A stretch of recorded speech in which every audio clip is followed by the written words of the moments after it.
Don't go in the tall grass. You'll never come back again.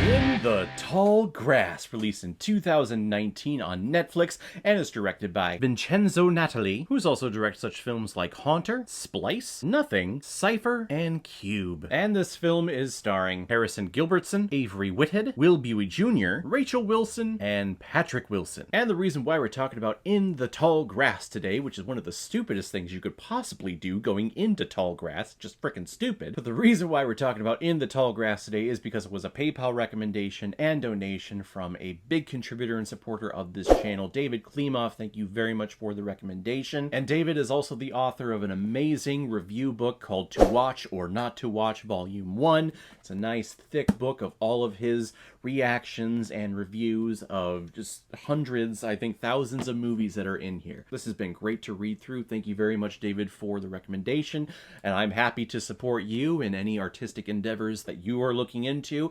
I don't know when Volume 2 is going to be coming out, but I will definitely be checking that out there. And if anyone else also wants to be like David and help support me and contribute to this channel, you can select the QR code that is in the bottom left corner of your screen right now. Send over your donation of $5 or more with your movie recommendation, and if I have access to it, I will watch it, review it, and give you a little shout out just like what I did with David Klimoff here. Becky and Cal are a brother and sister who are taking a road trip to San Diego, and when they stop along the way, they hear a little boy crying from the tall grass to the side of the road. And after initially being cautious about the situation, they both enter the tall grass to search for the boy to save him. But what they soon discover is that that was the worst decision they could possibly make, because now they are stuck and lost within the tall grass, with no sense of direction of how to get out, and some strange supernaturalistic things that are happening all around them. And those supernatural things are never really explained. Not really. There is a gigantic boulder. That's right. It's a boulder. It's a nice boulder. There's a gigantic boulder in the middle of the field, or somewhere in the field, and it definitely has something about it that possesses you,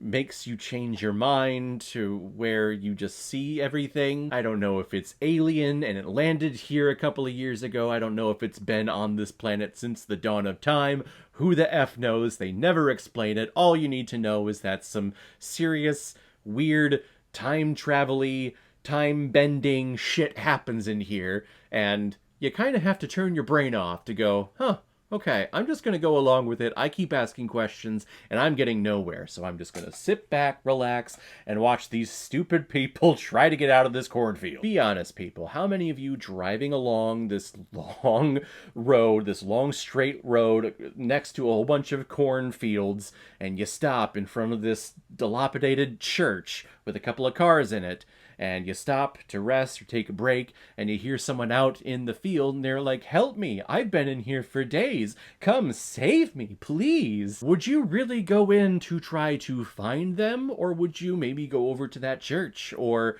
try to call, or just think that, oh, this is weird and crazy, I'm going to go where there's a lot of people, and then call the police there? How many of you would actually go in?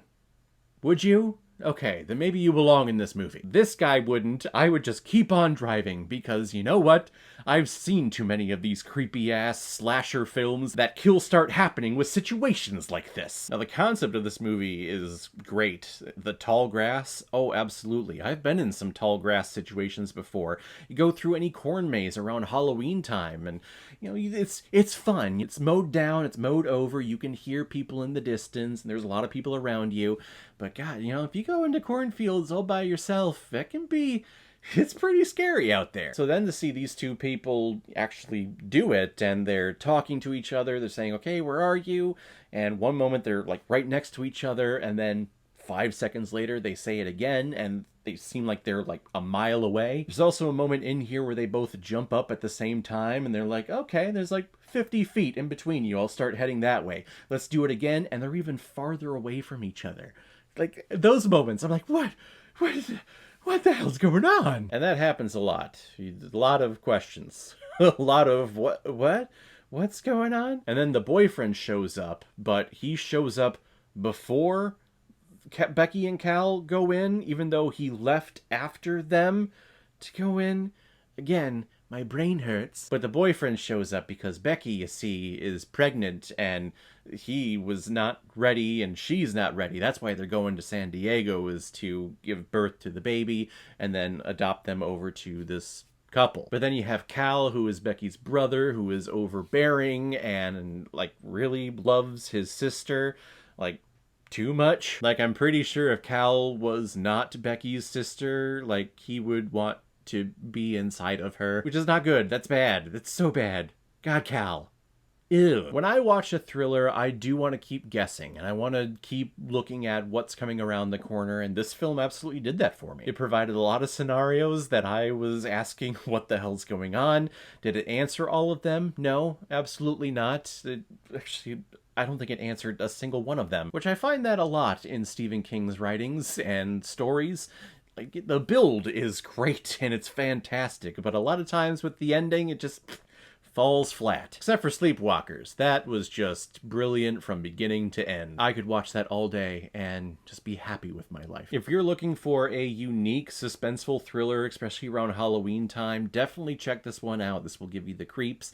They have some pretty disgusting murders in here. Some of the situations may be a little jarring because this is a pregnant woman and Patrick Wilson, he's kind of this very forward-going man, and he does a couple of things in here. It's like, okay, someone needs to kill you. Like, now. But it's definitely an entertaining thriller that, yeah, I could see myself watching this every Halloween, maybe every other Halloween, or at least telling people about it. I'm going to give In the Tall Grass 3.5 out of 5 Blu-rays. I am above average.